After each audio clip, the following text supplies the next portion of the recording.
ভারতের বিপক্ষে জয়ের সুযোগ হাতছাড়া করে 1-1 গোলে ড্র করল বাংলাদেশ। শুরুর একাদশে এদিনও জায়গা দেওয়া হয়নি ইব্রাহিম নওয়াজ, ডেকলান সুলিভান আর রাকসামকে। রাইট ব্যাকে এত বাজে পারফরমেন্স, তবুও বেঞ্চে বসিয়ে রাখা হলো ডেকলানকে। মিডফিল্ড থেকে ফরওয়ার্ডদের বল বানিয়ে দেবার কোনো চেষ্টাই লক্ষ্য করা যায়নি। ব্যর্থ হয়েছে বারবার মিডফিল্ড। 60 মিনিটের পর খেলোয়াড়দের দুর্বলতা ছিল স্পষ্ট, তবুও চেঞ্জ টাইমে দেখা গেল না কোচ ডেকলান আর ইব্রাহিমদের সুযোগ দিতে। প্রথম ম্যাচের মতোই সাপোর্ট পাননি খুব একটা রোনান সুলিভান। জানলে অবাক হবেন যে কর্নার থেকে গোল হয়েছে, সেই কর্নারটাও নাম্বার 10 ফয়সালি নিতে যাচ্ছিলেন। পরবর্তীতে রোনান একরকম নিজের ইচ্ছাতেই সেটা পান। গরমে আরাম নিয়ে হবে না হাহুতাশ, ঘুরলে পরে ওয়ালটন ফ্যান বাতাস আর বাতাস। ম্যাচের প্রথমার্ধে একের পর এক কর্নারের সুযোগ হাতছাড়া করছিলেন নাম্বার 10 ফয়সাল। হালি খানেকের বেশি কর্নার পেয়েছেন, তবে কোনোটাই ছিল না কার্যকরী। যেই সময়ে রোনান কর্নার পেলেন, তখনই সেট পিস থেকে দারুণ অ্যাসিস্টে বাংলাদেশকে খেলায় ফেরান মোহাম্মদ আব্দুল। হয়ে যান ত্রাতা, সমতায় বাংলাদেশ। আশ্চর্যের বিষয়, ওই ঘটনার পর আর রোনানকে কর্নারই আনা হলো না। একাধিক কর্নারের সুযোগ পেয়ে বাংলাদেশ খেলায় এগিয়ে যেতে পারত, ভারত হারতে পারত, তবে রোনান আর উপলক্ষ্য বানাতে পারেননি সতীর্থদের ব্যর্থতায়। ড্র করেও খুশি বাংলাদেশ ডিফেন্ডিং চ্যাম্পিয়ন ভারতের সাথে। তবে জিততে পারলে খারাপ হতো কি?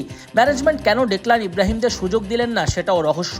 সবাই গেম টাইম পান, অথচ এই দুই প্রতিভাকে অন্তত আনুষ্ঠানিকতার ম্যাচে কিছুটা বাজিয়ে দেখলে সেমির আগে আত্মবিশ্বাস পেত ওরা। ম্যাচ শেষে ক্যাপ্টেন মিঠু চৌধুরীর সঙ্গে বাগ বিতণ্ডা হয় বাংলাদেশি দর্শকদেরও। টিম অ্যাপ্রোচ নিয়ে মোটেও সন্তুষ্ট নন লাল সবুজের সাপোর্টাররাও। নাম্বার 10-11 বল দখলে একেবারেই পিছিয়ে। রোনান সুলিভান একাই মুখোমুখি হয়ে পড়েন বারে বারে প্রতিপক্ষের 4 ডিফেন্ডারের সামনে। এমনকি স্যামুয়েল রাকসামকেও নামানো হলো শেষ দিকে। সব মিলিয়ে বিদেশি ফুটবলারদের সুযোগ কম থাকাকেই ম্যাচ হারের কারণ হিসেবে সামনে আনছেন ভক্তরা, যদিও পরবর্তীতে মিঠু ও দর্শকদের থামালেন বাকি ফুটবলাররাই। হেড কোচ মার্ক কক্স কতটুকু খেলায় নিয়ন্ত্রণ রাখতে পারছেন?